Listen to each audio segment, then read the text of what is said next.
Yeah, man, just looking at the Puff, Sean Combs, music executive, entrepreneur, business mind extraordinaire.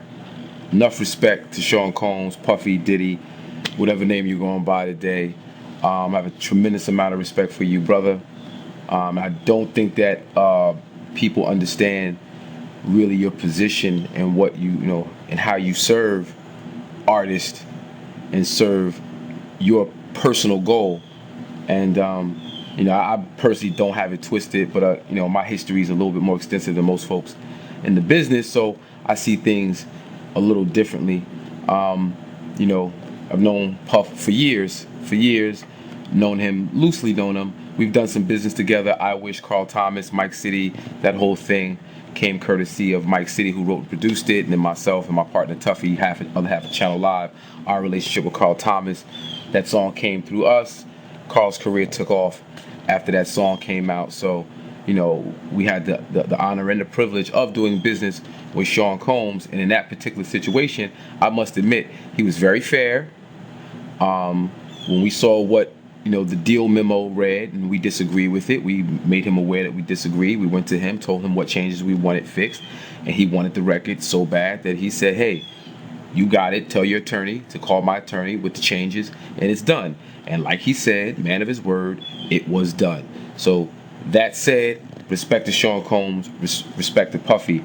From what I hear, now mind you, this is second, third hand information because I'm not in these artists' deals. I don't know what's in their deal. I don't know what's in their contract. You just hear what goes on Hot 97 when they go up there to do their interviews, or you hear what's going on in the street and the different rumors and this, that, and the third. And the gist that I get is that Puffy, Sean Combs, Bad Boy Entertainment was so huge that when you're an aspiring artist who just wants to get on, a lot of times you don't do your due diligence, you don't read your contract, all you think of is the advance.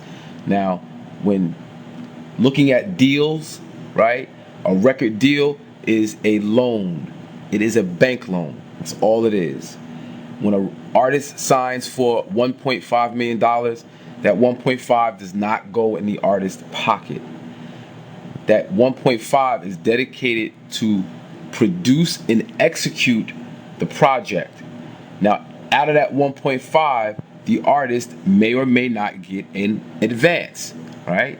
The money gets turned over to the production company or the artist, and out of that, you may get an advance, all right? It's a piece of the entire deal.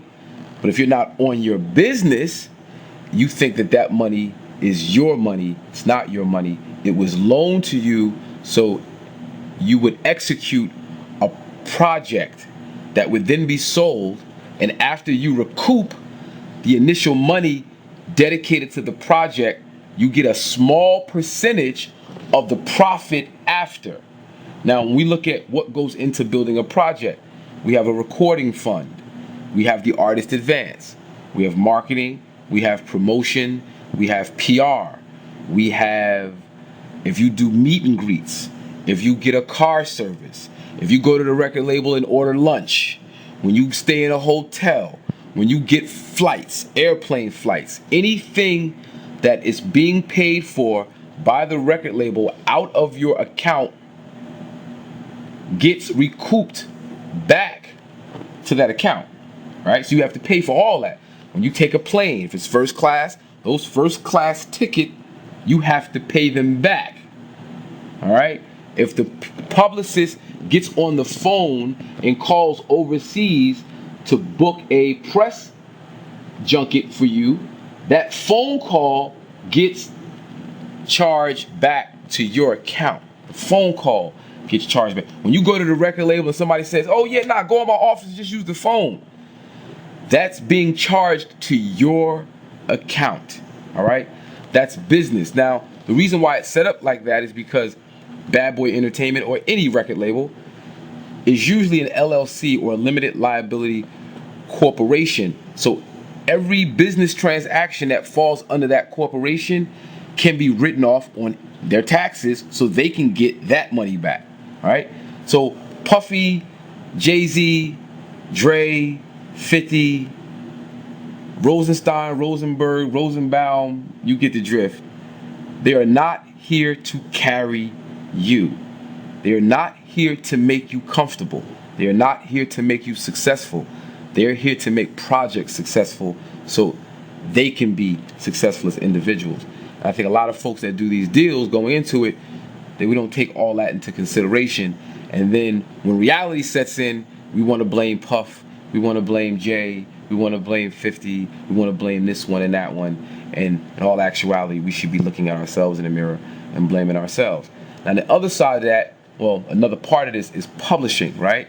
And what brings value to your publishing? Your publishing is your intellectual property.